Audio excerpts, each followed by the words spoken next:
Assalamualaikum Sobat Football United, ringan amatiran ala gua. Sebelum gua mulai video kali ini, gua ingin karena ada beberapa komentar juga dan juga notifikasi ya dari Sobat Football United. Terima kasih banyak terkait dengan situasi di kolom komentar dan lain-lain. Gua hanya ingin mengajak Sobat Football United jangan judol ya. Sobat Football United sekali lagi jangan ikut judol. Oke. Matheus Cunha sudah diresmikan sebagai pemain Manchester United. Sebelumnya diumumkan ya.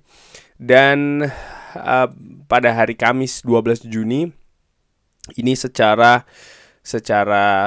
resmi diperkenalkan memakai jersey Manchester United. Jersey juga diumumkan ya untuk musim baru ini. Ada komentar dari Jason Wilcox, Director of Football Manchester United yang baru. Membawa Matheus Cunha adalah salah satu prioritas utama di musim panas ini. Dan kita dengan itu ya sangat senang bisa menyelesaikan transfer ini dengan cukup awal di transfer window. Dia telah membuktikan kemampuannya untuk bisa sukses di Premier League ya, dengan menjadi salah satu pemain di Liga Inggris ataupun striker yang produktif di waktunya di Wolves, dan sebelum itu juga di Spanyol dan juga di Jerman. Dia memiliki kualitas yang kita cari, dan untuk bisa membangun dengan kuat dan juga dengan dinamis dan tim yang menghibur dan mampu untuk menantang ya gelar yang lebih tinggi lagi. Ini yang disebutkan oleh Jason Wilcox. Jadi nampaknya memang sudah direncanakan betul. Matheus Cunha, Fabrizio Romano juga mengatakan bahwa kontraknya ini untuk periode yang panjang ya, 62,5 juta pounds untuk 5 tahun plus opsi perpanjangan 1 tahun. Dan dari The Telegraph ini menginformasikan Bryan Mbeumo ini yang sedang dalam proses tentu saja oleh Manchester United dan juga Brentford ini sebagai prioritas selanjutnya ya. Harganya disebutkan setidaknya sekitar 60 juta pounds. Jadi kurang lebih hampir sama dengan angka dari Matheus Cunha. Tentu saja ini bisa berubah ya keadaannya dan lain-lain, tapi diperkirakan memang seperti itu. Dan bagaimana mendatangkan Cunha ini bisa diharapkan juga menjadi trigger supaya Bryan Mbeumo ini ingin datang ke Manchester United karena ada kualitas ya kan, semacam kayak Matheus Cunha yang menambah skuad Manchester United. Kita lihat akan seperti apa ini situasi dari Bryan Mbeumo. Dan pernah juga gue katakan di Football United bahwa bagaimana urutan ya pemain yang didatangkan dengan diutamakan ya duluan adalah Matheus Cunha, baru Bryan Mbeumo, baru kemudian pemain nomor 9. Ini nampaknya memang juga ditata oleh Manchester United dan mungkin posisi-posisi selanjutnya ya. Jadi memang Manchester United ini kan dalam merekrut pemain ada banyak keterbatasan dari sisi finansial, dari sisi kompetisi terutama di Eropa yang diikuti, dari sisi persaingan mungkin di Premier League yang masih belum pasti. Tapi bagaimana Manchester United ini diharapkan selain klub ini yang memang ukurannya masih sangat besar ya secara global, ini bisa menjadi daya tarik untuk mendatangkan pemain yang diminati. Juga itu tadi nih pemain-pemain yang kualitas-kualitas yang ditambahkan ya ke skuad Manchester United ini juga bisa dijadikan semacam kayak ya dalam tanda kutip alat untuk bisa mendatangkan pemain lain yang juga diincar. Jadi Cunha duluan, lalu Mbeumo, lalu selanjutnya pemain-pemain di posisi lain, dan tentu saja posisi penyerang ini yang diutamakan. Dan terkait dengan posisi penyerang, gua juga ada update dari beberapa sumber terkait dengan Viktor Gyökeres ya. Gua ingin mulai dari Jakobsberg dulu. Saya pikir apa yang kita lihat dari Sporting ini merupakan situasi yang adil ya, walaupun kubu dari Gyökeres tidak menyukainya. Ini merupakan kolam yang terus berkembang, dan untuk menambah ya peminat dari sang pemain termasuk juga dari Saudi. Sporting lalu secara tiba-tiba menyadari ya, sepanjang sang pemain ini bisa pindah dan ini yang diinginkan ya, maka menunjukkan bahwa ya ada banyak peminat dan bisa menjadi perang tawaran atau bahkan perang harga, dan ini nampaknya yang diinginkan oleh Sporting. Oleh karena itulah kenapa untuk tidak meminta angka yang lebih tinggi lagi dari yang mungkin awalnya disepakati. Ini yang disebutkan oleh Jacobsband, bahwasannya memang ada juga dalam tanda kutip permainan ya yang dimainkan oleh Sporting dalam hal ini, terutama untuk yang itu tadi mendapatkan angka valuasi yang lebih tinggi terkait dengan Victor Gyökeres. Lalu ditambahkan ya, Sporting sendiri ini sebenarnya tidak menghalang-halangi cabutnya Gyökeres. Yang mereka inginkan adalah angka yang lebih tinggi. Klub seperti Manchester United bisa jadi akan membayar 70 juta euro, tapi tidak 75 atau 80 juta euro. Dan ini membuat situasi frustrasi untuk Gyökeres, di mana dia merasa valuasinya ini sedang dinaik-naikkan dan membatasi potensi peminat ya dari klub yang ingin mendatangkan Victor Gyökeres. Nah, itu yang tadi dikatakan oleh Jacobsband. Sementara Fabrizio Romano di video terbarunya juga kembali membahas Victor Gyökeres. Disebutkan Sporting ini menginginkan angka sekitar 80 sampai 85 juta euro. Ini di bawah 100 juta euro, di mana release clause-nya sebenarnya kan ada di angka 100 juta euro, tapi ya nampaknya Sporting tidak akan mematok angka segitu. Dan pemain tidak happy dengan situasi kali ini ya.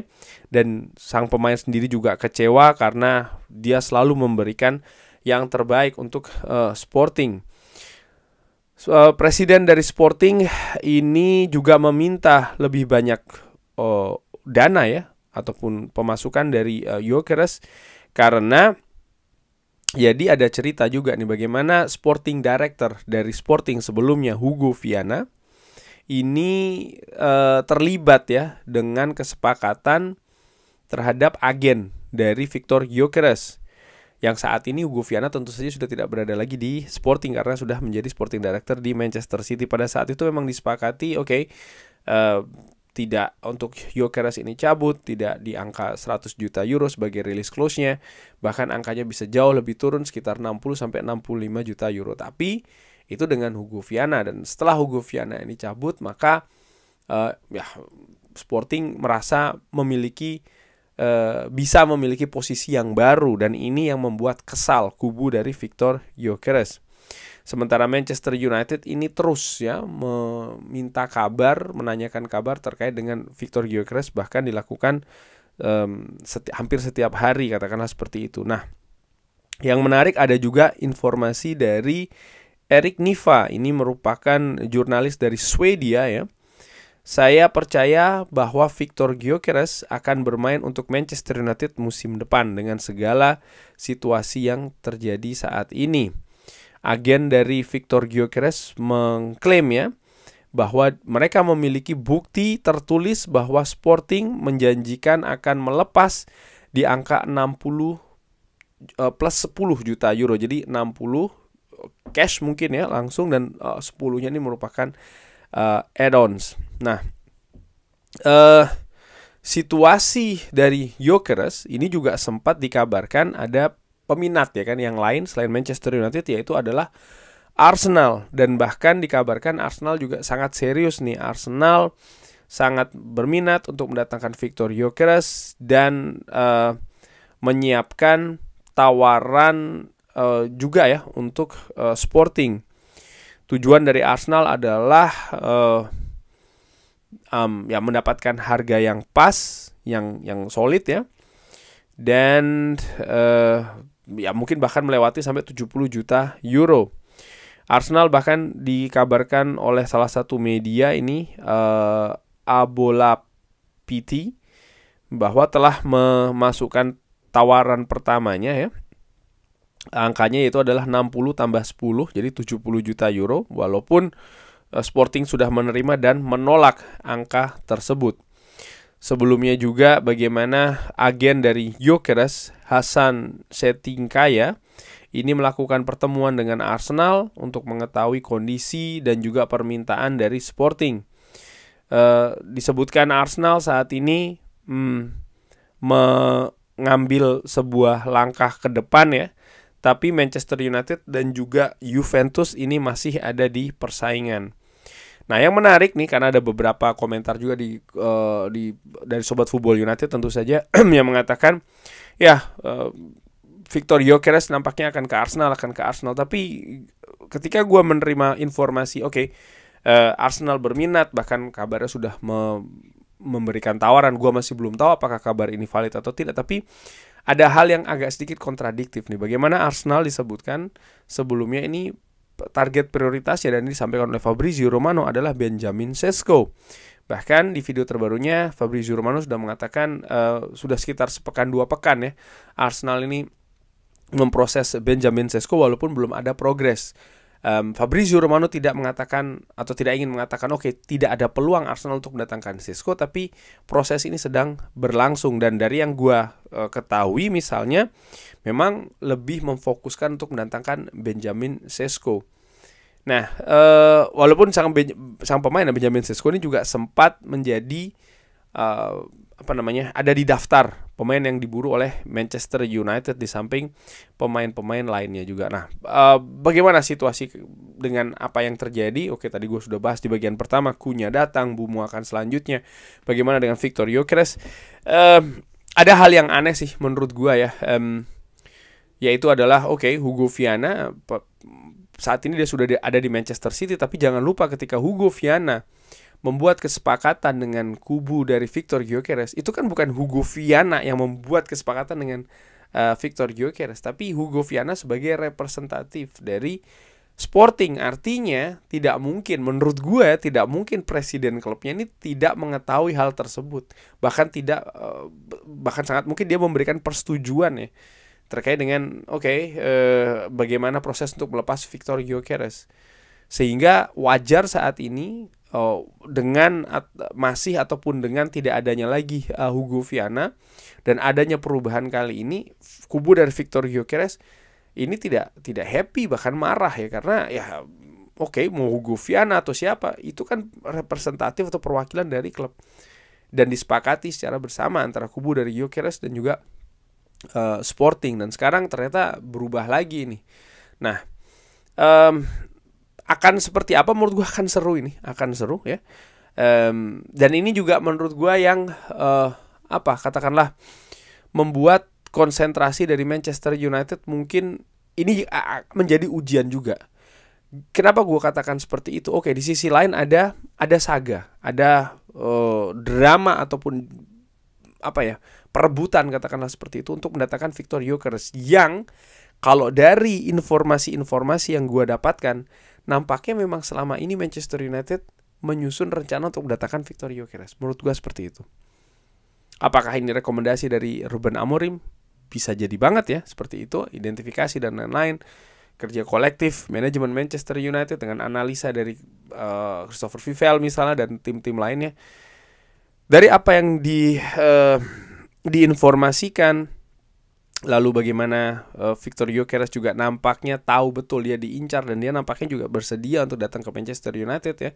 Dengan kecewanya dia posisi saat ini ketika harga itu dinaikkan, ya menurut gue nampaknya ada indikasi bahwa Viktor Gyökeres dari awalnya diincar oleh Manchester United. Nah sekarang rencananya menurut gue secara ringan amatiran, Viktor Gyökeres ini didatangkan setelah Manchester United berhasil mendatangkan Mbeumo dulu.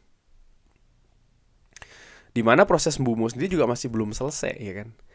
Jadi ya ini bagaimana konsentrasi dari Manchester United. Yang gue harapkan Viktor Gyökeres kalau memang dia ingin ke Manchester United ya dia declare. Karena sekarang posisinya rusak menurut gue. Posisi antara Gyökeres dengan Sporting ini sudah rusak gitu loh. Dia tidak mungkin bermain dengan Sporting. Sporting juga kalau menahan sang pemain ini bukan merupakan sesuatu yang smart, yang pintar. Bagaimanapun juga pasti akan lepas. Nah sekarang lepasnya seperti apa?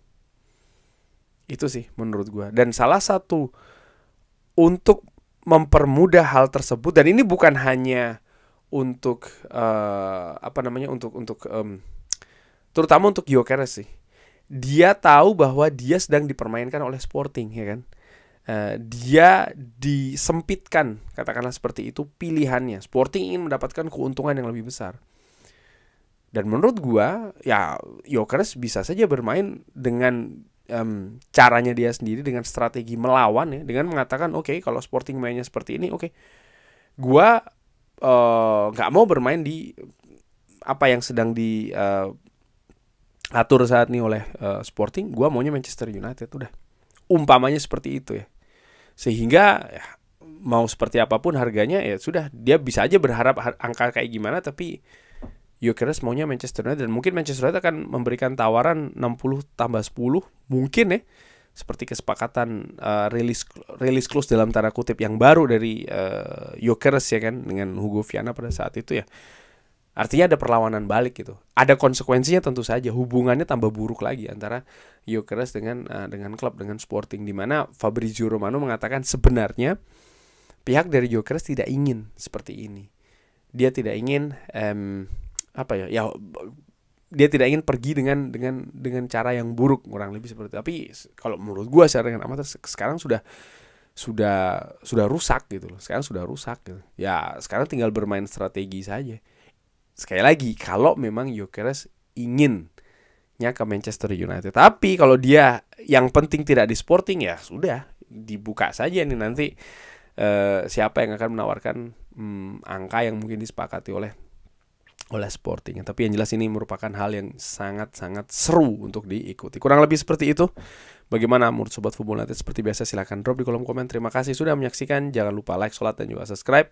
Wassalamualaikum warahmatullahi wabarakatuh. Thank you.